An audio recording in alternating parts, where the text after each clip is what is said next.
नमस्कार मेरे प्रिय छात्रों, मैं हूँ प्राध्यापक समीर घोड़ेस्वार, इंदिराबाई ललवाणी कनिष्ठ महाविद्यालय जामनेर, जिला जलगांव। आप सभी का हिंदी परिवार में हार्दिक हार्दिक स्वागत। सभी छात्रों को अनुरोध है कि मेरे इस वीडियो को ज़्यादा से ज़्यादा शेयर करो, सब्सक्राइब करो, ताकि मैं और वीडियो आपके लिए प्रस्तुत कर सकूं। धन्यवाद।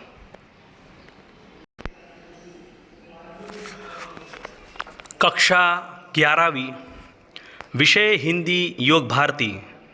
इसके अंतर्गत हमने भाग 1 में विशेष अध्ययन हेतु जो पाठ क्रमांक 13 है, नुक्कड़ नाटक, ये विधा परिचय जो नुक्कड़ नाटक है और इसके रचनाकार जो है अरविंद गौड़ है। और इसके अंतर्गत हमने पिछले वीडियो में जो नुक्कड़ नाटक जो है वह विधा परिचय हमने देखा। आज हम भाग 2 में उसके ही अंतर्गत जो नुक्कड़ नाटक है अरविंद गौड़ लिखित, उसमें जो है मौसम, इसके बारे में हम आज चर्चा करने वाले हैं, अध्ययन करने वाले हैं। मौसम जो है ये अरविंद गौड़ लिखित ये नुक्कड़ नाटक है और यहाँ पर उन्होंने हमारे सामने प्रस्तुत किया है। और यहाँ पर देखते हैं लेखक परिचय। सबसे पहले मौसम। मौसम का अर्थ आपको पता है, मौसम यानी वातावरण, जहाँ पर जो सर्दी का मौसम रहता है, गर्मी का मौसम रहता है, ठीक है, उसी प्रकार के मौसम यानी वातावरण, तो ये मौसम का अर्थ है। और उसी प्रकार से वातावरण किस प्रकार से विषाक्त हो गया है और वातावरण के वजह से किस प्रकार की बीमारियां यहाँ पर निर्माण हो रही है, ये इसके बारे में यहाँ पर बताया हुआ है। एक मौसम जो है नुक्कड़ नाटक में मानव जीवन से जुड़ी विभिन्न सामयिक समस्या को यहाँ पर उजागर उन्होंने किया हुआ है। और सबसे महत्वपूर्ण समस्या यहाँ पर उन्होंने बताई कि पानी की समस्या ये दिन ब दिन भयानक रूप धारण करती जा रही है, इसके बारे में भी यहाँ पर उन्होंने बताया हुआ है। तो चलिए सबसे पहले हम लेखक परिचय जानते हैं। अरविंद गौड़ जी का यहाँ पर परिचय दिया हुआ है। अरविंद गौड़ जी का जन्म 2 फरवरी 1963 को शाहदरा, दिल्ली में हुआ। दिल्ली के सरकारी स्कूल से शिक्षा पूर्ण करके आपने इलेक्ट्रॉनिक्स एंड कम्युनिकेशन, जिसे ENT electronics and communication engineer में दाखिला लिया। वहाँ से आपका थिएटर और पत्रकारिता को रुझान हो गया है। वहाँ से आपका थिएटर यानी क्या, नाट्य क्षेत्र में काम जो करते हैं, अलग अलग प्रकार के थिएटर के स्कूल भी रहते हैं, तो वहाँ वो थिएटर उसको कहा जाता है। तो ये नाट्य शास्त्र का और नाट्य विभाग का एक डिग्री रहती है थिएटर, तो वह डिग्री उन्होंने कंप्लीट की है और पत्रकारिता को उन्होंने रुझान हो गया है। थिएटर से पहले वो इलेक्ट्रॉनिक मीडिया में कार्य करने के बाद आप दिल्ली विश्वविद्यालय में कुछ समय के लिए कार्यरत रहे हैं। मजदूरों, किसान, आदिवासियों के साथ विविध आंदोलन से बुनियादी भूमिका अदा करने वाले नुक्कड़ नाटककार के रूप में आप जाने जाते हैं। आपके नुक्कड़ नाटक देश विदेश से भी मंचित हुए हैं, यानी मंचित यानी क्या, प्रसिद्ध हुए हैं। उनका आपका खेल प्रदर्शित हुआ है। मंचित, यहाँ पे मंचित का अर्थ लिखिए, मंचित हुए यानी क्या, खेल प्रदर्शित आपने किया हुआ है, उसे कहते हैं। प्रमुख कृतियाँ, इनकी प्रमुख कृतियाँ देखते हैं। नुक्कड़ पर दस्तक, ये नुक्कड़ नाटक संग्रह है। Untitled, I will not cry, एहसास, ये एकल नाट्य है तथा कुछ पटकथाएँ भी है। गौड़ जी निर्देशित नाटक कोर्ट मार्शल का भारत में 450 से अधिक बार मंचन किया हुआ है। मंचन करना ने क्या, मंचित करना, मंचित होना, मंचित हुए हैं। पाठ परिचय देखते हैं। इस मौसम का पाठ परिचय यहाँ पर क्या बताया हुआ है। अरविंद गौड़ जी ने मौसम नुक्कड़ नाटक में मानव जीवन से जुड़ी विभिन्न सामयिक समस्या को उन्होंने उजागर किया है। उजागर किया यानी क्या, उन्होंने जागरूकता की, अवेयरनेस किया है। पानी की समस्या भी क्या दिन ब दिन विकराल रूप धारण करती जा रही है। विकराल यानी क्या, भयानक रूप धारण करती जा रही है। और प्रकृति से छेड़छाड़ करने के कारण ऋतु चक्र में अनियमितता आ गई है। प्रकृति यानी क्या, प्रकृति सृष्टि, ये पूरी सृष्टि में क्या हो रहा है, छेड़छाड़ हो रही है। तो प्रकृति से खिलवाड़ हो रहा है, छेड़छाड़ हो रही है, तो उसके कारण ऋतु चक्र पूरी तरह से क्या है, बदल गया है, परिवर्तन हो गया, अनियमितता आ गई उसमें। नियत समय पर बारिश नहीं होती है। नियत समय पर क्या, बारिश नहीं होती, और होती भी है तो कहीं बहुत अधिक तो कहीं बहुत कम होती है।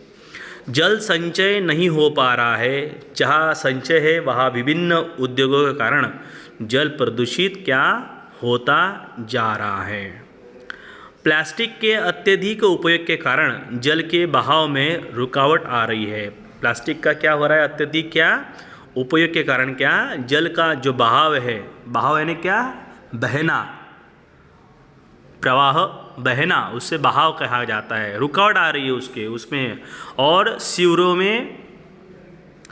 शिविरों में कूड़े कचरे के साथ प्लास्टिक जमा हो रहा है। शिविरों में क्या हो रहा है, कूड़े कचरे के साथ प्लास्टिक जमा हो रहा है। शिविरों का अर्थ होता है मल प्रणाली। शिविरों यानी क्या, मल प्रणाली, यानी उसे ड्रेनेज कहा जाता है। ड्रेनेज, शिविरों अर्थ क्या है, मल प्रणाली, उसे ड्रेनेज कहा जाता है। शिविरों में क्या हो रहे हैं, कूड़े कचरे के साथ प्लास्टिक भी जमा हो रहा है। प्रस्तुत नुक्कड़ नाटक के माध्यम से लेखक ने इन समस्याओं का क्या किया है, चित्रण किया हुआ है और सबका ध्यान इस ओर आकर्षित किया है। इस रचना में 9 दृश्य है जिनके माध्यम से बारिश की अनियमितता के कारण सामाजिक जीवन पर होने वाले परिणामों को उजागर उन्होंने किया है। तो 9 दृश्य से यहाँ पर बताया हुआ है। 9 दृश्य यहाँ पर नाटक के रूप में उन्होंने हमारे सामने प्रस्तुत किया है। तो चलिए यहाँ पर 9 दृश्य का अभ्यास करते हैं, अध्ययन करते हैं। तो देखते हैं अभी इसमें क्या क्या बातें बताई हुई है मौसम इसमें। तो यहाँ पर पाठ परिचय में ये बताया हुआ है कि पानी की समस्या क्या हो रही है, दिन बे दिन क्या ये भयानक रूप धारण कर रही है। और प्रकृति के साथ में क्या हो रहा है, छेड़छाड़ हो रहा है। इस सृष्टि के साथ में क्या हो रहा है, खिलवाड़ हो रहा है। और इस खिलवाड़ के कारण क्या हो रहा है, ऋतु चक्र में अनियमितता आ गई है, ऋतु चक्र पूरी तरह से बदल गया है। और नियत समय में जहाँ से बारिश होती है वो बारिश नहीं होती है, तो होती भी है तो बहुत अधिक होती है या बहुत कम होती है। जल संचय नहीं हो पा रहा है, और जहाँ संचय है वहाँ विभिन्न उद्योग के कारण जल प्रदूषित होते जा रहा है। पोल्यूशन पूरी तरह से खराब हो रहा है, पानी प्रदूषण, वहाँ पर जल प्रदूषण हो रहा है।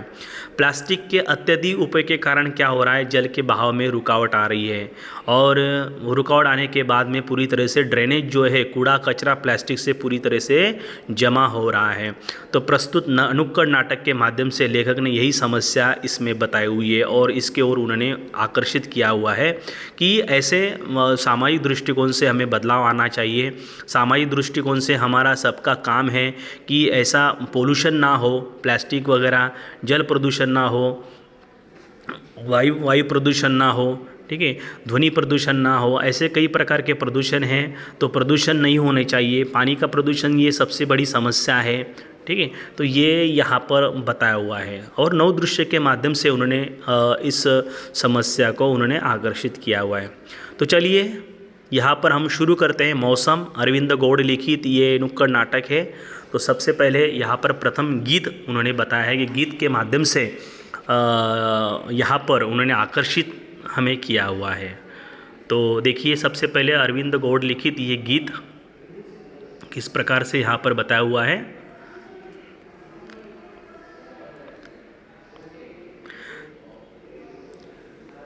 देख ले ओ इंसान, देख ले ओ इंसान तूने क्या कर दिया, देख ले ओ इंसान तूने क्या कर दिया, आकर तू देख ले इस नाटक में, आकर तू देख ले इस नाटक में। क्या है तेरी जिम्मेदारी, क्या तूने की वफादारी, क्या है तेरी जिम्मेदारी, क्या तूने की वफादारी, क्या तूने लूट लिया इस संसार से, क्या तूने लूट लिया इस संसार से। हो हो हो हो हो हो हो हो हो हो हो हो हो हो हो। तो देखो किस प्रकार से यहाँ पर ये बात बताई गीत के माध्यम से। और देखिए आगे, देख ले ओ इंसान तूने क्या कर दिया, देख ले ओ इंसान तूने क्या कर दिया, आकर तू देख ले इस नाटक में, अरे आकर तू देख ले इस नाटक में। क्या है तेरी जिम्मेदारी, क्या तूने की वफादारी, क्या है तेरी जिम्मेदारी, क्या तूने की वफादारी, क्या तूने लूट लिया इस संसार से, क्या तूने लूट लिया इस संसार से। हो हो हो हो हो हो हो हो हो हो हो हो हो।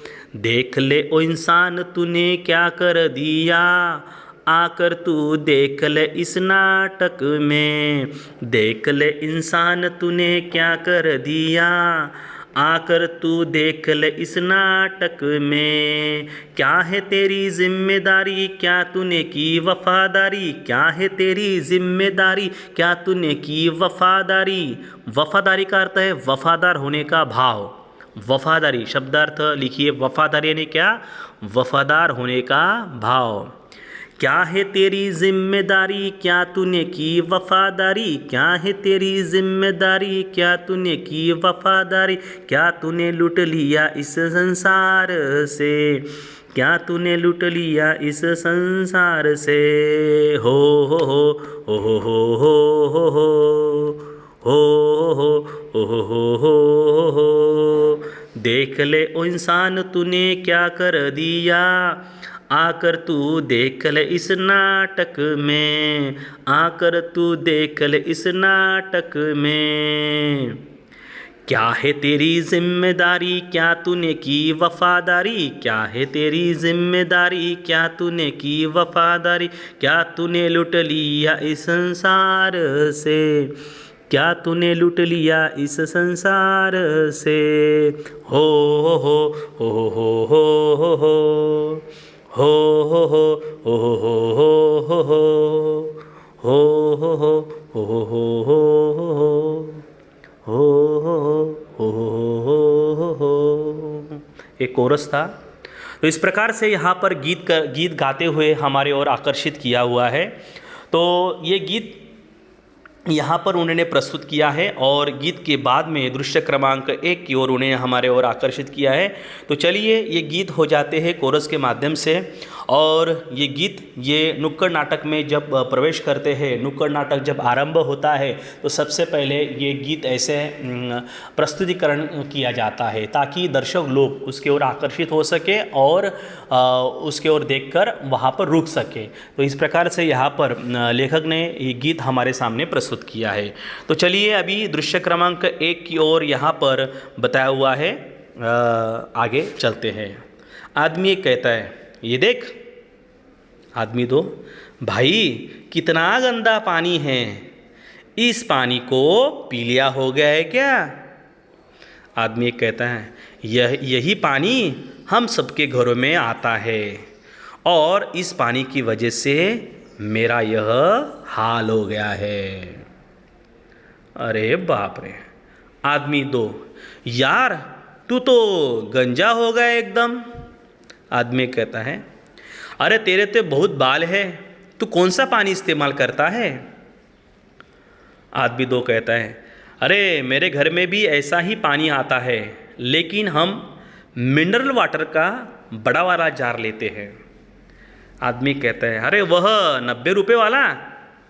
आदमी 2 कहता है, हाँ हाँ वही, मैं और मेरी बीवी उसी के पानी पीते हैं और उसी से नहाते हैं। और जिस दिन वह जारने आए तो मेरी बीवी नहाती ही नहीं। आदमी एक, अरे धत तेरे की। आदमी दो, क्या करे, बीवी के लिए इतना तो करना ही पड़ता है। इस प्रकार से यहाँ पर एक पहला दृश्य यहाँ पर दिया हुआ है। तो इसका हम स्पष्टीकरण देखते हैं। यहाँ पर दृश्य एक में बताया हुआ है, आदमी पहला उजाला आदमी कहता है ये देख भाई। तो आदमी दो वाला बोलता है, हाँ भाई पानी कितना गंदा हो गया है। पानी जो है, पानी जल ही जीवन है, जल ही जीवन है। और इस जल के सिवा हम जी नहीं सकते हैं। हमारे जीवन में, हमारे ज़िंदगी में पानी का बहुत ही बड़ा स्थान है, पानी का महत्व है। तो ये पानी कैसा हो गया है, पूरी तरह से गंदा पानी आ रहा है। और इस पानी को क्या हो गया है, पीलिया हो गया है। क्या पीलिया एक प्रकार की बीमारी है, उसे अंग्रेजी में जॉइंटिक्स कहा जाता है। मराठीमध्ये आपण त्याला कावीळ असं म्हणतो, जॉइंटिक्स कावीळ। और पीलिया जो है वो पीलिया यानी कि पीले पीला, जैसा पीले पूरी तरह से पानी पीला आता है। तो जैसे जॉइंटिक्स जब होता है, ठीक है, काविल जब होता है तब पूरी तरह से आदमी पूरी तरह से पीला हो जाता है, एक प्रकार की बीमारी आ जाती है। उसी प्रकार से ये पानी को भी क्या हो गया, पूरी तरह से पीलिया हो गया, यानी पानी भी पूरी तरह से पीला ही आ रहा है। उसका रंग किस प्रकार से पीला रंग हो गया है। यही पानी हम सबके घरों में आता है और इस पानी की वजह से मेरा यह हाल हो गया है। इस प्रकार से वो कहता है। आदमी दो वाला कहता है, अरे यार तू तो पूरी तरह से गंजा हो गया है एकदम। ये पानी की वजह से क्या हो गया, तू एकदम गंजा हो गया है। गंजा ने जिसके बाल नहीं होते हैं, बाल झड़ते हैं, उसे टक्कल कहते हैं। टक्कल गिर गया है, टक्कल मराठीत आपण टकलं म्हणतो, ठीक है। गंजा हो गया है, टक्कल हो गया है पूरी तरह से। तेरे बाल तो पूरी तरह से उड़ गए हैं, तू टक्कल हो गया है, गंजा हो गया है तू। तो आदमी कहता है, तेरे तो बहुत बाल है। अरे तेरे तो क्या है, बहुत बाल है, तो कौन सा पानी इस्तेमाल करता है। क्योंकि जो ऐसा गंदा जो पानी रहता है, गंदा पानी की वजह से त्वचा रोग की बीमारियां भी होती हैं और कई प्रकार के जो ऐसे पानी की वजह से बाल भी झड़ने लगते हैं, ठीक है ना। तो पानी कैसा साफ़ सुथरा अगर स्वच्छ अगर रहा तो पानी की वजह से अच्छा पानी अगर रहा तो अपनी तबीयत भी स्वस्थ होती है और शरीर भी अच्छे से रहता है, तंदुरुस्त रहता है। तो कई प्रकार की बीमारी का हमें सामना नहीं करना पड़ता है। तो इस प्रकार से ये गंदा पानी की वजह से क्या हो रहा है, टक्कल भी आ रही है, बाल भी पूरी तरह से उड़ गए हैं। और ये कहता है कि तू कौन सा पानी इस्तेमाल करता है। तो आदमी दो कहता है, अरे मेरे घर में भी ऐसा ही पानी आता है, लेकिन हम ये पानी इस्तेमाल नहीं करते। हम जो है मिनरल वाटर का बड़ा वाला जार लेते हैं। मिनरल वाटर, ये मिनरल वाटर आपको पता है, यहाँ पर कई प्रकार से जो समारंभ रहता है और कई प्रकार की शादी वगैरह जो कुछ भी प्रोग्राम रहता है तब ऐसे जार पानी दिया जाता है, ठीक है। जो फिल्टर किया हुआ पानी रहता है, मिनरल वाटर बड़ा जार रहता है वो पानी पीने का, तो उस पानी पीने को यहाँ पर मिनरल वाटर का बड़ा वाला जार कहते हैं, ठीक है। और वो खरीदना पड़ता है पैसे दे के। तो उसी प्रकार से यहाँ पर मिनरल वाटर का बताया हुआ है, ठीक है। वाटर यानी क्या, पानी। तो ये मिनरल वाटर का बड़ा वाला जार लेते हैं हम। और वो आदमी कहता है, अरे वह 90 रुपये वाला, वो बड़ा जो मिनरल वाटर का जार की कीमत क्या है, 90 रुपये है। तो आदमी एक कहता है, वही 90 रुपये वाला। वो आदमी दो कहता है, हाँ वही है 90 रुपये वाला। और मैं और मेरी बीवी उसी के पानी पीते हैं। मेरी जो पत्नी है, ठीक है, बीवी यानी मेरी जो पत्नी है, उसी का हम क्या करते हैं, पानी पीते हैं, उसके सिवा नहीं होता है। और उस पानी से ही, मिनरल वाटर से, पानी से ही पीते भी हैं और उसी से हम नहाते भी हैं। और जिस दिन वह जार नहीं आया ना, तो उस दिन मेरी बीवी जो है नहाती ही नहीं, ऐसे वो कहता है। तो पानी से हम पीते हैं और पानी से हम नहाते हैं, दूसरा पानी हमें चलता ही नहीं है। तो पहला वाला आदमी कहता है, अरे धत तेरे की, अरे या ऐसा है क्या, बर ओके। तो उसके बाद में आदमी दो कहता है, अरे क्या करे यार। आदमी दो कहता है, क्या करे, बीवी के लिए तो इतना करना ही पड़ता है ना। तो इस प्रकार से वो कहता है, क्या करे, मेरी पत्नी को तो बात माननी पड़ेगी, आखिर बीवी है। तो तो सभी पुरुष जो है अपनी बीवी की तो बात मानती है, ठीक है ना। घर में कुछ भी रहा तो पत्नी की तो बात माननी पड़ती है। तो उसी प्रकार से घर परिवार है, गृहस्थी है, तो बीवी की तो बात माननी पड़ेगी, जो बीवी का कहना है वो तो मानना ही पड़ेगा ना। तो इस प्रकार से वो आदमी दो कहता है कि क्या करे, बीवी के लिए तो इतना तो करना ही पड़ता है। तो देखो यहाँ पर तात्पर्य ये है कि पहले दृश्य में ये पानी की समस्या का यहाँ पर एक विकट चित्रण बताया हुआ है। पानी की समस्या यहाँ पर दृश्य 1 में बताई हुई है कि दृश्य 1 में क्या पानी की समस्या के बारे में बताएगी। पानी पूरी तरह से क्या हो रहा है, पीलिया हो गया है पूरी तरह से, और पानी एकदम ख़राब आ रहा है। पानी की समस्या यहाँ पर बताई हुई है कि जल प्रदूषण हो रहा है, और किस प्रकार से जल प्रदूषण हो रहा है। हम तो मिनरल वाटर बड़ा वाला जार हम उपयोग में लाते हैं और वहीं से पानी पीते हैं और वहाँ से हम नहाते हैं। तो तात्पर्य ये है कि यहाँ पर पानी की समस्या के बारे में बताया हुआ है एक नाटक के माध्यम से कि पानी की समस्या कि किस प्रकार से यहाँ पर हो रहा है, कि पानी का संचय हमें करना चाहिए। तो ऐसे उद्योग कारखाने के माध्यम से जो पानी क्या हो रहा है, पूरी तरह से प्रदूषित हो रहा है। जल प्रदूषित की समस्या इस दृश्य 1 में बताई हुई है, ठीक है। तो चलिए आगे दृश्य क्रमांक 2 हम देखते हैं। दृश्य 2 में क्या बताया हुआ है। आदमी एक कहता है, भाई अक्टूबर आ गया है, अभी तक मानसून नहीं आया है और ऊपर से इतनी गर्मी। आदमी 2 कहता है, लगता है प्रकृति हमसे नाराज़ हो गई है।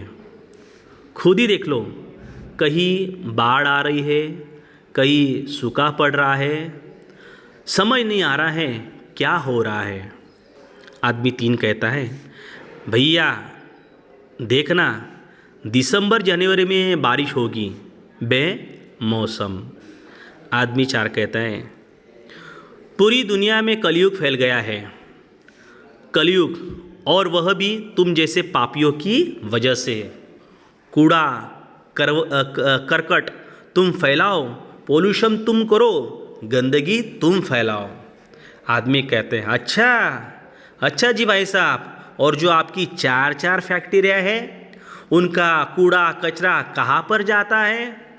आदमी 4 कहता है, अरे वही जहाँ बाकी फैक्ट्रीज का जाता है। बोलो सभी नदियों की, एक साथ वो कोरस में बोलते हैं, जय। आदमी 2 कहता है, बस इसलिए प्रकृति हमसे रुष्ट है। आदमी 4 कहता है, आपके कहने का मतलब है कि मेरे अकेले की फैक्ट्री की वजह से प्रकृति नाराज़ हो गई है। आदमी 3 कहता है, जी नहीं, हम सबकी वजह से। तो इस प्रकार से यहाँ पर दृश्य क्रमांक 2 में नदियों का पूरी तरह से गंदा पानी बह रहा है, और नदी का पूरी तरह से पानी ये पूरी तरह से गंदा हो गया है। और किस प्रकार से यहाँ पर ये पानी गंदा होता है, इसका कारण भी यहाँ पर बताया हुआ है। तो देखिए इसका स्पष्टीकरण कुछ इस प्रकार से। आदमी जो 1 क्रमांक का आदमी कहता है, भाई अक्टूबर का आ गया है, अक्टूबर का महीना आ गया है, अभी तक मानसून नहीं आया है, क्योंकि मानसून जो है अक्टूबर में ही आ जाता है, और मानसून नहीं आया, ऊपर से इतनी गर्मी हो रही है, फिर भी बारिश नहीं हो रही है, ठीक है। तो लगता है प्रकृति हमसे क्या नाराज़ हो गई है। प्रकृति यानी क्या, सृष्टि। ये सृष्टि हमसे क्या हो गई है, प्रकृति नाराज़ हो गई है। और खुद ही देख लो, कहीं बाढ़ आ रही है तो कहीं सूखा पड़ रहा है, तो कहीं पे बाढ़ हो रही है, कहीं पे इतना बारिश आ रही है पूछो ही मत, और कहीं भी पूरी तरह से दुष्काल हो रहा है, ठीक है, सूखा पड़ गया है पूरी तरह से। समझ नहीं आ रहा है कि कौन सा महीना क्या शुरू है। तो आदमी 3 कहता है, भैया देखना दिसंबर जनवरी में क्या हो जाती है, बारिश होती है, बेमौसम होती है। बारिश तो वहाँ पर जून जुलाई में, अगस्त में, वहाँ पर सितंबर में होनी चाहिए, लेकिन यहाँ पर बेमौसम बारिश हो रही है। दिसंबर जनवरी में ठंडी बजनी चाहिए, सर्दी का मौसम रहता है ना, तो सर्दी का मौसम रहता है दिसंबर जनवरी, ठंडी बजते उस समय, लेकिन वहाँ पर बारिश होगी, ऐसा वो कह रहे हैं। बेमौसम है क्योंकि प्रकृति हमसे क्या हो गई, रुष्ट हो गई, नाराज़ हो गई है। आदमी 4 कहता है, पूरी दुनिया में क्या हो गया है, कलयुग फैल गया है। ये अभी दुनिया पहले जैसी दुनिया नहीं रही। आज की दुनिया कैसी है, कलयुग की दुनिया है। कलयुग यानी क्या, यंत्रों का युग है। कलयुग यानी क्या, यंत्रों का युग है। पूरी तरह से कलयुग फैल गया है। इस कलयुग में पापी लोग ज़्यादा बढ़ गए हैं, और इस पापी की वजह से क्या हो रहा है, कूड़ा करकट तुम फैलाओ, पोल्यूशन तुम करो, गंदगी तुम भी फैलाओ, ऐसा वो कहता है। ठीक है, पापियों की वजह से, जैसे पापियों की वजह से हो रहा है। अन्य 3 लोगों को वो बोल रहा है, चौथा वाला क्या बोल रहा है, अन्य 3 लोगों को बोल रहा है कि तुम जैसे पापियों की वजह से क्या हो रहा है, यहाँ पर कलयुग आ गया है और तुम जैसे पापियों की वजह से क्या हो रहा है, पूरी तरह से पोल्यूशन हो रहा है, हाँ, और पूरी तरह से गंदगी आप लोग फैला रहे हैं, ऐसा वो कह रहा है। और आदमी कहता है, अच्छा जी साहब, हमें पापी कहते हैं और आपकी जो 4-4 फैक्ट्रियाँ है उसका, वो 4-4 फैक्ट्री का जो पानी, बहता हुआ पानी है, उसका कूड़ा कचरा कहाँ पर जाता है? फिर वो आदमी 4 वाला कहता है, वही जहाँ बाकी फैक्ट्रीज़ का जाता है। ठीक है, तो वो भी उसी प्रकार से कहता है और वहाँ पर एक साथ वो बोलते हैं कि ये सभी एक की गलती नहीं, हम सबकी गलती है, बोलो सभी नदियों की जय। तो बस इसके कारण यहाँ पर क्या हो गए, प्रकृति क्या है, हमसे रुष्ट हो गई। रुष्ट यानी क्या, नाराज़। शब्दार्थ लिखिए, रुष्ट। रुष्ट यानी क्या, नाराज़ होना। रुष्ट यानी क्या, नाराज़, पूरी तरह से नाराज़ हो गई है प्रकृति। आदमी 4 कहता है, आपके कहने का मतलब है कि अकेले फैक्ट्री की वजह से प्रकृति नाराज़ हो गई क्या? तो कहता है, नहीं नहीं नहीं जी, नहीं, हम सबकी वजह से, ये हमारी सबकी जिम्मेदारी है। जो पोल्यूशन हो रहा है, पोल्यूशन है क्या, प्रदूषण, जो प्रदूषण हम लोग फैला रहे हैं, इसके कारण ही प्रकृति क्या हो गई है, नाराज़ हो गई है, प्रकृति के साथ छेड़छाड़ हो गई है, प्रकृति पूरी तरह से हमसे रुष्ट हो गई है। तो ये पूरा कूड़ा करवट और जो पोल्यूशन पूरी तरह से हो रहा है और उसका जो अनेक प्रकार की फैक्ट्रिया है, उसका जो फैक्ट्रिया की वजह से जो गंदा पानी है वो पूरा नदी में चला जाता है और उसके वजह से, और उसके प्लास्टिक वगैरह जो गंदा पानी होता है, ठीक है, तो उसके वजह से पूरी तरह से समस्या विकट हो गई है। और विकास के नाम पर क्या हो रहा है, कई प्रकार के जो पेड़ पौधे जो है पूरी तरह से काटे जा रहे हैं और पूरी तरह से जंगल बिल्कुल नहीं है। ठीक है, और कई प्रकार की जो खेती भी है, खेती भी पूरी तरह से क्या हो गए, उसमें भी रास्ते बना रहे हैं विकास के नाम पर, और वहाँ पर खेती ज़मीन जो है पूरी तरह से कम होती जा रही है। ठीक है, ऐसा विकास हो रहा है, विकास के नाम पर कई प्रकार के फैक्ट्रियाँ, कई प्रकार के ऐसे बड़े बड़े उद्योग धंधे जो हैं वो वहाँ पर स्थापित हो रहे हैं और वहाँ पर उसके कारण पेड़ पौधों वृक्षों को काटे जा रहे हैं और इसके कारण प्रकृति क्या हमसे नाराज़ हो गई है। और कई प्रकार के अनेक प्रकार की जो फैक्ट्रियाँ हैं, उसको जो बहता और जो गंदा पानी है वो कहाँ पर चला जाता है, नदी में चला जाता है, और नदी में बहता हुआ पानी वो पूरी तरह से आके लोगों को मिलता है, फिर गंदा पानी वो लेना पड़ता है। ठीक है, तो उसी प्रकार से यहाँ पर ये बात बताई हुई है। तो नदिया का जो गंदा पानी है उसके वजह से अनेक प्रकार की बीमारी भी फैल रही है। ठीक है, तो ये दृश्य 2 में बताया हुआ है। चलिए आगे दृश्य क्रमांक 3 पर चलते हैं। लड़की 1 कहती है, चलो चलो शॉपिंग के लिए चलते हैं। लड़की 2, लेकिन आपको खरीदना क्या है? लड़की 1 कहती है, मुझे 4-5 छाते खरीदने हैं। लड़की 2, आप छातों का क्या करोगी, बारिश तो इस बार हुई नहीं। लड़की 1, तुमने न्यूज़ नहीं देखी, कश्मीर में बाढ़ आ गई है, बाढ़, बादल फटने की वजह से। लड़की 2 कहती है, लेकिन बाढ़ में छाती भी क्या कर लेंगे। लड़की 1 कहती है, तो एक काम करते हैं, स्विमिंग कॉस्ट्यूम ले लेते हैं। लड़की 2, लेकिन मुझे तो स्विमिंग नहीं आती। लड़की 1, चिंता न करें, मेरे पास क्या है, टायर ट्यूब भी हैं। तो देखो इस प्रकार से यहाँ पर दृश्य क्रमांक 3 में ये बादल फटने के वजह से पूरी तरह से यहाँ पर हो रहा है वातावरण पूरी तरह से, तो बाढ़ आ गई है ये बताया हुआ है। तो स्पष्टीकरण दृश्य क्रमांक 3 में पहली वाली लड़की बोलती है कि चलो हम क्या करते हैं, शॉपिंग के लिए जाते हैं। शॉपिंग के लिए यानी बाहर ख़रीदने के लिए। ठीक है, तो बाहर हम मम्मी पापा के साथ जाते हैं अक्सर शॉपिंग में और ख़रीदने के लिए चीज़ें। तो उसी प्रकार से एक लड़की पहली वाली बोलती है कि चलो हम क्या करते हैं, बाहर शॉपिंग करने के लिए जाते हैं, कुछ नए नए चीज़ें खरीदने के लिए जाते हैं। तो फिर वो लड़की 2 बोलती है, लेकिन आपको ख़रीदना क्या है?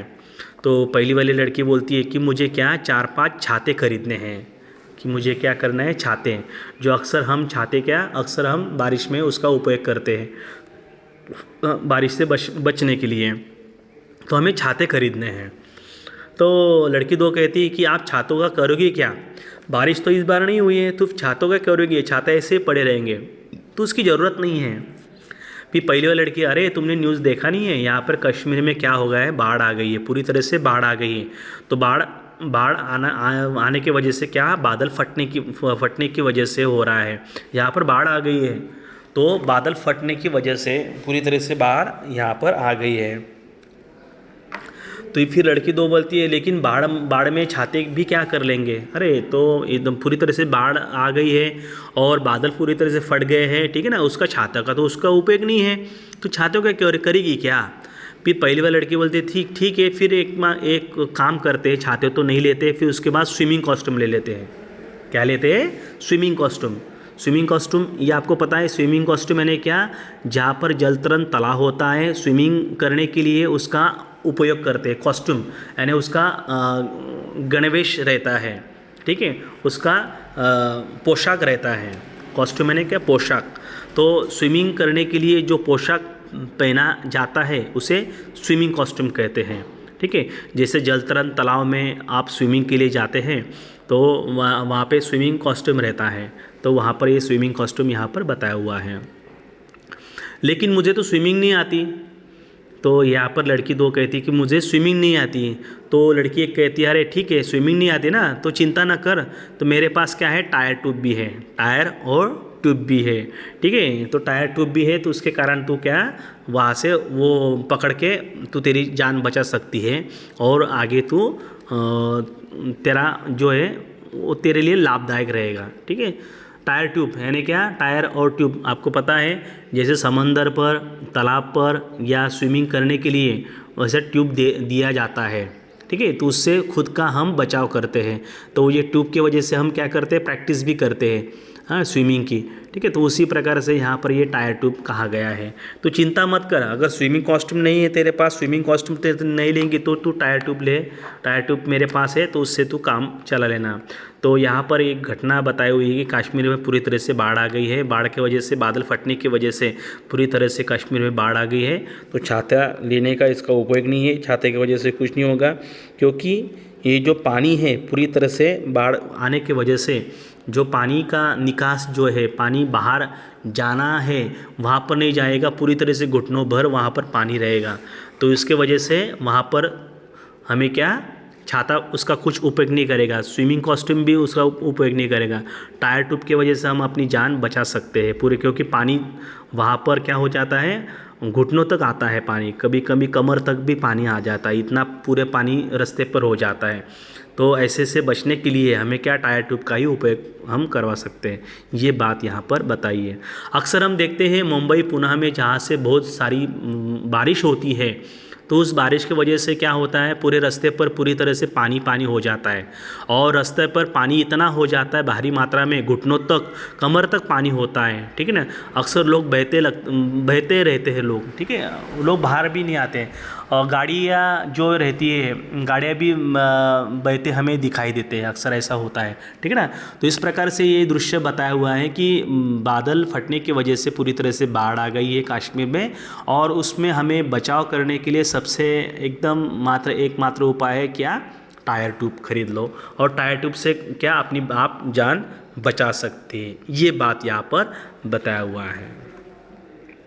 चलिए दृश्य क्रमांक 4 में हम आगे बढ़ते हैं। दृश्य क्रमांक 4 में क्या बताया हुआ है, दोस्त कहता है, पहला वाला दोस्त एक, अरे अपने ऑफिस में एसी क्यों नहीं लगा लेते हैं, इतनी गर्मी हो रही है। दोस्त दूसरा कहता है, मैंने सुना है कि एसी में गैस निकलती है और उससे वह परत होती है ना, उसकी वो परत जो होती है ना, परत, ओजोन परत, उसमें छेद हो जाता है। और दोस्त क्रमांक 1 कहता है कि आपके एक एसी की वजह से कोई छेद नहीं होने वाला। मेरे ऑफिस में क्या 6 एसी लगे हुए हैं, और मेरी जो बीवी है, मेरी पत्नी को तो सर्दी में एसी चाहिए, एसी चलाकर 2 कंबल ओढ़कर सोती है वह। तो देखो किस प्रकार से यहाँ पर बात बताई है। दृश्य क्रमांक 4 में ये बात महत्वपूर्ण है, समझिए आप ये बात को। देखो बच्चों, यहाँ पर दोस्त क्रमांक 1 जो बोलता है वो कहता है कि हम अपने ऑफिस में ऐसे क्यों नहीं लगवा लेते हैं, इतना गर्मी हो रही है और इस गर्मी को छुटकारा पाने के लिए अक्सर क्या करते हैं, बड़े पैमाने में लोग समाज में क्या एसी लगवाते हैं घर में। एसी यानी क्या, एयर कंडीशन, वहाँ से एसी से ठंडी हवा मिलती है, ठीक है। तो कूलर तो लगवाते नहीं हैं, ठीक है, तो एसी लगवाते हैं। तो ये एसी यहाँ पर बताए, एसी यानी क्या, एयर कंडीशन, जो यहाँ से एसी से ठंडी हवा निकलती है। तो दूसरा वाला दोस्त कहता है कि मैंने सुना है एसी से क्या, गैस निकलती है। एसी से क्या जोर क्या आता है, गैस निकलती है और उसमें वो जो परत है ना, परत होती है ना, वो ओजोन परत, उसमें छेद हो जाता है। तो देखो एक महत्वपूर्ण बात यहाँ पर बताई है कि एसी से क्या होता है, गैस निकलती है। तो CFS गैस रहता है, कौन सा, CFS, क्लोरोफ्लोरो गैस, जो क्लोरोफ्लोरोकार्बन गैस जो रहता है, तो यहाँ पर उससे वो गैस निकलता है और उस गैस के CFC कहते हैं उसको, गैस को क्या कहते हैं, CFC, यानी उसका फुल फॉर्म कौन सा होता है, क्लोरोफ्लोरोकार्बन गैस, क्लोरोफ्लोरोकार्बन गैस, उसका ये निकलता है। तो ये CFC निकलता है वो गैस, एसी के पीछे से CFC रहता है। तो CFC के वजह से ये CFC क्या करता है, एसी को ठंडा करने का काम करता है। लेकिन ये CFC इस वातावरण में वो खराब भी करता है, क्योंकि ये CFC क्लोरोफ्लोरोकार्बन जो गैस है वो ओजोन को, परत को, ओजोन लेयर को, ठीक है, ओजोन लेयर को क्या करता है, उसमें छेद करता है ओजोन लेयर को, ठीक है ना। तो जो ओजोन लेयर जो रहता है उसको ख़त्म करता है। ओजोन एक गैस है जो ऑक्सीजन के 3 परमाणुओं से मिलकर बनी होती है। यह गैस जो रहता है नीले रंग का होता है और इसमें प्रकृति में तीक्ष्ण और विषैली होती है, हाँ, और ये मानव स्वास्थ्य के लिए हानिकारक होता है और इससे कई प्रकार से श्वसन नलिका में जाने पर जलन पैदा करती है और लेकिन वायुमंडल में मौजूद यही गैस में हमारी रक्षा भी करती है। जो 15 से 20 किलोमीटर के दूरी पर, यानी ज़मीन से लेके 15 तो 20 किलोमीटर की दूरी पर ये जो लेयर रहता है, वो लेयर ये बहुत ही ओजोन लेयर उसे कहते हैं, यानी ज़मीन के स्तर से 1520 किलोमीटर के ओजोन लेयर रहता है। अगर वो ओजोन लेयर में छेद गिर गई तो वहाँ से डायरेक्ट सूरज की जो किरणें हैं, उसे अल्ट्रा वायलेट जो रेज जो रहते हैं, अति नील किरणें, वो डायरेक्टली ज़मीन पर आएंगे, यानी हमें फिर उससे क्या होगा, स्किन की बीमारी आ जाती है, स्किन बर्न होता है, ठीक है ना। तो ये यहाँ पर बात बताई हुई है कि ये ओजोन लेयर, तो ओजोन लेयर में क्या छेद नहीं होना चाहिए। ओजोन गैस धरती के वायुमंडल से कितना 15 से 20 किलोमीटर की ऊंचाई पर पाई जाती है। तो वो जो ओजोन लेयर को उसमें छेद नहीं होना चाहिए, ये बात यहाँ पर बताइए। ओजोन वायु स्तर, तो यहाँ से एसी से गैस निकलती है और वो ओजोन परत को क्या करती है, छेद करती है, इसलिए वो क्या है, बहुत ही हानिकारक है। तो फिर दोस्त एक कहता है, अरे आपके एक एसी की वजह से ऐसा कुछ नहीं होता है, छेद नहीं होने वाला। मेरे ऑफिस में क्या 6 एसी लगे हुए, देखो। अरे वो ये बोलता है कि मेरे ऑफिस में क्या है, 6 एसी लगे हैं और मेरी बीवी जो है वो सर्दी में भी एसी चाहिए। देखो सर्दी का मौसम रहता है, तो सर्दी के मौसम में भी मेरी बीवी को क्या चाहिए, एसी चाहिए। एसी के सिवा मेरी बीवी सोती नहीं है और एसी चलाकर फिर वो क्या करती है, 2-2 कंबल ओढ़कर सोती है वह, ऐसा वो यहाँ पर बताया हुआ है। तो देखो कि किस प्रकार से हम लोग जो है, इसके जिम्मेदारी हमारे ऊपर है। हम एसी लगवाते हैं, एसी जो गैस है वो क्या बहुत ही हानिकारक होता है, उसे CFC गैस कहते हैं और ये CFC गैस क्या करता है, ओजोन लेयर को क्या करता है, छेद करता है। तो ऐसा होता है, ठीक है। ये बोलता है कुछ ऐसा कुछ नहीं होता है करके, ठीक है ना, लेकिन ऐसा नहीं है। सही मात्रा में देखा जाए तो ऐसा ज़्यादा से ज़्यादा एसियाँ नहीं चलाना चाहिए, क्योंकि एसी की वजह से वो CFC गैस है, वो क्लोरोफ्लोरोकार्बन गैस, उसके वजह से वो एसी ठंडा होता है प्रक्रिया। तो ये गैस जो है ये हानिकारक है। हम क्या करते हैं, हमारे समाज में सुख चैन और सुख सुविधा के लिए हम कई प्रकार से गलत जो काम भी करते हैं और गलत जोखिम में हमारा ही जीवन हम क्या करते हैं, पूरी तरह से बर्बाद करने के लिए लगते हैं। और इससे क्या होता है, हमारा जनजीवन पूरी तरह से क्या हो जाता है, पूरी तरह छिन्न विछिन्न हो जाता है। तो ये बात यहाँ पर बताई हुई है कि ऐसा इसी की वजह से जो कार्बन गैस है वो ओजोन लेयर को क्या करता है, छेद करता है। और ये ओजोन लेयर हमारे लिए बहुत ही महत्वपूर्ण है। अगर ओजोन लेयर में जितने ज़्यादा छेद गिरेंगे तो वो अल्ट्रावायलेट रेज जो है वो ज़मीन पर गिरेंगे, और ज़मीन पर गिरने के बाद में वो हमें भारी मात्रा में त्वचा के कैंसर भी हमें हो सकते हैं। तो इसलिए भारी मात्रा में वो एसी नहीं जलाना चाहिए। ठीक है, तो ये बात यहाँ पर आप लोग ने समझना है। उसके बाद ये बात यहाँ पर बताई हुई है। चलिए आगे, अगला इसमें क्या बताया, दृश्य क्रमांक 5, ये अंतिम दृश्य है, फिर उसके बाद में यहाँ पर रुकते हैं। दृश्य क्रमांक 5, चलो चलो वाटर पार्क चलते हैं। पहला वाला दोस्त कहता है, मेरी भी तो सुन लो कोई, वाटर पार्क जाकर क्यों पैसा बर्बाद करते हो। 2 दिन से लगातार बारिश हो रही है, उससे पूरा शाहदरा स्विमिंग पूल बना हुआ है, वही चलते हैं। दोस्त क्रमांक 3 कहता है, हाँ मिंटो ब्रिज का भी यह हाल है, पूरा डूबा हुआ है। पहला वाला दोस्त कहता है, एक बात बताओ, ये 5-10 मिनट की बारिश घुटने तक पानी भर जाता है, और इसकी वजह क्या है। दोस्त चौथा बोलता है, वजह मैं बताऊँ, कल जो आपने मोमोज खा रहे थे ना, चटनी लगा कर उसकी प्लेट कहाँ फेंकी थी। पहला वाला दोस्त कहता है, वही रोड पर। दोस्त 4, और आप भाई साहब दुकान से जो सामान लेते हो उसकी प्लास्टिक थैलियाँ, खाली डिब्बे, बोतलें कहाँ फेंकते हो। दोस्त कहता है 2, घर के सामने नाले में। दोस्त 1 कहता है, आपने हम दोनों को तो गिनवा दिया और खुद भी चबा रहे हो, इसका पाउच कहाँ फेंकते हो।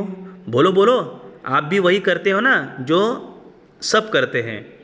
दोस्त चौथा कहता है, हाँ मैं तुम लोगों से अलग थोड़ी हूँ, मैं भी वही फेंक देता हूँ, रास्ते में या नाली में। दोस्त दूसरा कहता है, हाँ, और यही थैली, डिब्बे और कचरा नाले के रास्ते जाता है ना, नालों में, सीवर में, या कूड़ा कचरा और प्लास्टिक उसकी निकासी रोक देते हैं। तभी तो थोड़ी सी बारिश हुई, नहीं कि पूरा शहर क्या बन जाता है, स्विमिंग पूल बन जाता है। तो देखो बच्चों, यहाँ पर जो बताया हुआ है, अक्सर यहाँ पर कि भारी मात्रा में पानी जो है उसको निकास नहीं होता है। पानी निकास न होने के कारण पूरी तरह से शहर क्या हो जाता है, स्विमिंग पूल हो जाता है। ठीक है, तो ये बात यहाँ पर बताई हुई है। तो ये किसके कारण होता है, हम ही लोग क्या करते हैं, गंदगी फैलाते हैं। जो भी प्लास्टिक की जो थैलियाँ है, खाली डिब्बे हैं, बोतलें हैं, हम इधर उधर क्या करते हैं, नाले में फेंकते हैं। और नाले में फेंकने के बाद में वो पानी बहता हुआ, बारिश का जो पानी है वो पूरी तरह से रुक जाता है, और रुकने के बाद में वो पानी, वो ड्रेनेज जो है कहाँ पर आता है, बाहर आता है, रास्ते पर आता है, और पूरी तरह से रास्ता क्या हो जाता है, पूरी तरह से भर जाता है, और इसके कारण क्या होता है, स्विमिंग पूल शहर बन जाता है। ये बात यहाँ पर बताई हुई है। तो चलिए यहाँ पर पहला वाला दोस्त कहता है कि चलो हम क्या करते हैं, वाटर पार्क चलते हैं। क्या करते हैं, वाटर पार्क चलते हैं। दूसरा दोस्त कहता है, अरे मेरी भी तो सुन लो कोई, वाटर पार्क करके क्या करेंगे। वाटर पार्क यानी क्या, जो पानी का पार्क रहता है, वहाँ पर पानी पूरी तरह से रहता है, और खेलने का पार्क रहता है वो पूरी तरह से, उसे वाटर पार्क कहा जाता है। वहाँ पर पैसा बर्बाद क्यों करते हैं, वहाँ पे फीस लगती है वाटर पार्क जाने के लिए। जैसे स्विमिंग पूल रहता है, जल तरंग तालाब रहता है, उसी प्रकार से वाटर पार्क रहता है। ठीक है, अक्सर मेट्रो सिटीज़ में ज़्यादा से ज़्यादा वाटर पार्क वहाँ पर दिखाई देंगे। जैसे आप शिरडी साईं बाबा का मंदिर है, तो उसके बाजू में भी मालपानी का वाटर पार्क भी है बड़ा सा। ठीक है, तो वहाँ पर बड़ा सा वाटर पार्क है। उसके बाद मुंबई में भी है वाटर पार्क। ठीक है, कई प्रकार का, यहाँ पर जलगांव में भी आर्यन पार्क में वाटर पार्क है। ठीक है, तो ये वाटर पार्क रहते हैं, तो वहाँ पर जो पानी के साथ बहुत मज़ा आता है खेलने का, उसे वाटर पार्क यहाँ पर कहता है। तो यहाँ पर वाटर पार्क है ना, तो पैसा बर्बाद क्यों करते हो। 2 दिन से लगातार बारिश यहाँ पर हो रही है, 2 दिन से क्या लगातार बारिश हो रही है, उससे पूरा जो शाहदरा है पूरी तरह से क्या स्विमिंग पूल बना हुआ है। स्विमिंग पूल यानी क्या, जलतरण तालाब। स्विमिंग पूल पूरी तरह जलतरण तालाब, तो यहाँ पर पूरी तरह से तालाब हो गया है शाहदरा, क्योंकि 2 दिन से क्या हो रही है, यहाँ पर लगातार बारिश हो रही है। और उस बारिश का जो पानी गिरता है वो निकास नहीं होता है, यानी नाले के माध्यम से पानी, वो पूरी रास्ते का जो पानी है नाले पर जाता है और फिर उसके पास से निकास नहीं होता है। निकास यानी क्या, पूरी तरह से बहता नहीं है ठीक से। क्यों नहीं बहता है, क्योंकि बहुत से कूड़ा कचरा प्लास्टिक बोतलें वगैरह वहाँ पर पूरी खचाखच वो भरी रहती है, तो इसके कारण वहाँ से वो पानी बाहर निकलने के लिए जगह नहीं मिलती है। तो इस प्रकार से यहाँ पर ये बात बताई। दोस्त क्रमांक 3 कहता है, हाँ मिंटो ब्रिज का भी यही हाल है, पूरा डूबा हुआ है, पूरी तरह से डूब गया है। तो पहला वाला दोस्त कहता है, एक बात बताओ, ये जो 5-10 मिनट की जो बारिश से घुटने तक पानी भर जाता है ना, 5-10 मिनट की जो बारिश आती है और जैसे 5-10 मिनट की बारिश होने के बाद में पानी कहाँ तक आता है, पूरी तरह से घुटने तक पानी भर जाता है। इसकी वजह क्या है? फिर चौथा वाला कहता है कि वजह मैं बताऊँ, मैं क्यों बताऊँ? फिर वो कहता है कि कल जो आपने मोमोज़ खा रहे थे ना, मोमोज़ खा रहे थे खाने की, यहाँ पर ये जो मोमोज़ खा रहे थे ना, और मार चटनी लगा लगा कर उसकी प्लेट कहाँ फेंकी थी आपने? और फिर वो दोस्त कहता है, अरे मोमोज़ मैंने खाया, लेकिन वो प्लेट मैंने रोड पर ही फेंक दी थी। और फिर दूसरा दोस्त कहता है 4 क्रमांक का, और आप भाई साहब दुकान से जो सामान लेते हो ना, वो उसकी प्लास्टिक थैलियाँ कहाँ फेंकते हैं, खाली डिब्बे कहाँ फेंकते हैं, बोतलें जो है खाली बोतलें कहाँ फेंकते हैं?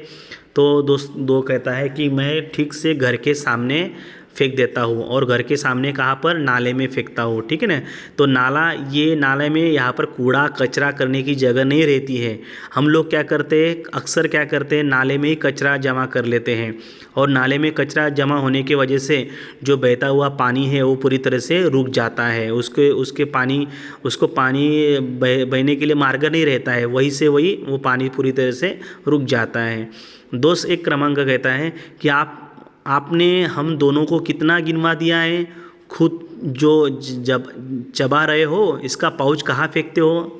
तो पाउच, आप पानी पी रहे हैं तो उसका पाउच कहाँ फेंकते हो? बोलो, आप भी वही करते हैं ना जो हम सब करते हैं। तो उसी प्रकार से ये कहता है। तो दोस्त क्रमांक 4 कहता है, अरे मैं तुम लोगों से अलग थोड़ी हूँ, मैं भी वही फेंक देता हूँ रास्ते में या नाली में। ऐसा नहीं करना चाहिए। समाज के एक हम जिम्मेदार नागरिक हैं, तो जिम्मेदार नागरिक होते हुए हम जो कूड़ा कचरा जो है या कूड़ादान में ही फेंकना चाहिए। ऐसे अगर रास्ते या नाली में अगर कूड़ा कचरा यहाँ पर खाली डिब्बे थैलियाँ वगैरह हमने फेंकी तो क्या होगा, पूरी पानी जो है वो पूरी तरह से भर जाएगा, और इसके कारण पूरी तरह से शहर पूरी तरह से स्विमिंग पूल यहाँ पर बन जाता है। तो हाँ, यह थैली डिब्बे और कचरा नाले के रास्ते जाता है ना, नालों में, सीवर में और कूड़ा कचरा में। सीवर का अर्थ मैंने बताया था आपको। सीवर यानी क्या, मल प्रणाली। सीवर यानी क्या, मल प्रणाली। उसे क्या कहते हैं, ड्रेनेज भी कहा जाता है। मल प्रणाली, लिखिए शब्द, सीवर यानी क्या, मल प्रणाली। उसे क्या कहते हैं, ड्रेनेज भी कहते हैं, ड्रेनेज। लिखिए शब्द ड्रेनेज। तो ड्रेनेज हो जाता है और कूड़ा कचरा और प्लास्टिक उसकी निकासी रोक देते हैं। क्या करते हैं, निकासी का अर्थ क्या है, निकासी रोक देते हैं, यानी क्या, बाहर निकलने का मार्ग। लिखिए शब्द निकासी यानी क्या, बाहर निकलने का मार्ग, एग्जिट। बाहर निकलने का मार्ग, वहाँ पर निकासी रोक देते हैं। और तभी थोड़ी सी बारिश हुई नहीं कि पूरा शहर क्या हो जाता है, स्विमिंग पूल बन जाता है। तो यहाँ पर दृश्य 5 में ये बात बताई है कि हम सभी क्या है, जिम्मेदार नागरिक हैं। तो हमें ध्यान में रखना चाहिए कि बातें, कि जब हम जो खाली प्लास्टिक की थैलियाँ, खाली डिब्बे बोतलें जो भी है, हम ठीक कूड़े में ही डालें, जो कूड़ादान रहता है वहाँ पर भी रखें, और जो पाउच जो रहते हैं, बाकी जो कचरा जो रहता है वहाँ पर भी नाली में न डालते हुए ठीक से वो कूड़ादान में ही डालें। क्योंकि अगर ऐसा किया तो ये शहर पूरी तरह से स्विमिंग पूल नहीं बन पाएगा, ठीक है ना। तो अगर स्विमिंग पूल कब बनता है, तो अक्सर ये मेट्रो सिटीज़ में ज़्यादा हमें दिखाई देता है। मुंबई पुणे जाएंगे, वहाँ पर थोड़ी बहुत लगातार 2 या 3 दिन लगातार बारिश होने के बाद में वो पूरी तरह से शहर पूरी तरह से घुटनों भर पानी वहाँ पर आ जाता है, कभी कभी कमर तक भी पानी आ जाता है। तो ये सब जिम्मेदार हम ही लोग हैं। तो हमने ही यहाँ पर क्या करना चाहिए, साफ़ सुथरा रखना चाहिए। ये हमारा शहर है, ठीक है, ये शहर को हम ठीक से रखना चाहिए, ठीक है। तो जहाँ पर कूड़ा है वही कूड़ा कचरा में ही डालना चाहिए, नहीं तो क्या हो जाता है, ड्रेनेज जमा हो जाता है पूरी तरह से और वो प्लास्टिक निकासी नहीं हो पाते हैं, ठीक है, बाहर निकलने का मार्ग नहीं रहता है पानी का। तो इसके कारण पूरी तरह से बारिश, थोड़ी सी बारिश हुई कि पूरा शहर क्या हो जाता है, स्विमिंग पूल बन जाता है। यही बात यहाँ पर बताई हुई है। तो मैं यहाँ पर दृश्य क्रमांक, ये पूरे 9 दृश्य हैं यहाँ पर बताए हुए हैं। आज हमने दृश्य क्रमांक 5 तक ही देखा, बाकी जो अगला जो दृश्य है 6, 7, 8 और 9 दृश्य वो अगले वीडियो में मैं भाग 3 में आपके लिए मैं प्रस्तुत करूँगा। तो तब तक के लिए अभी यहाँ पर हम रुकते हैं, ठीक है। तो मैं आशा करता हूँ ये जो नुक्कड़ नाटक के दृश्य क्रमांक पूरे यहाँ पर 9 दृश्य बताए हुए, 9 में से दृश्य 5 आपको यहाँ तक समझ में आया होगा। तो मैं ये आशा करता हूँ, तब तक के लिए हम यहाँ पर रुकते हैं और आगे के जो दृश्य है मैं अगले वीडियो में आपके लिए प्रस्तुत कर सकूँगा, ठीक है। बाकी के दृश्य जो एक कुल मिलके 9 दृश्य है, 5 दृश्य हमने अभी तक वीडियो में देखे, बाकी के दृश्य जो है वो अगले वीडियो में मैं आपके लिए प्रस्तुत करूँगा, ठीक है। तब तक के लिए रुकते हैं।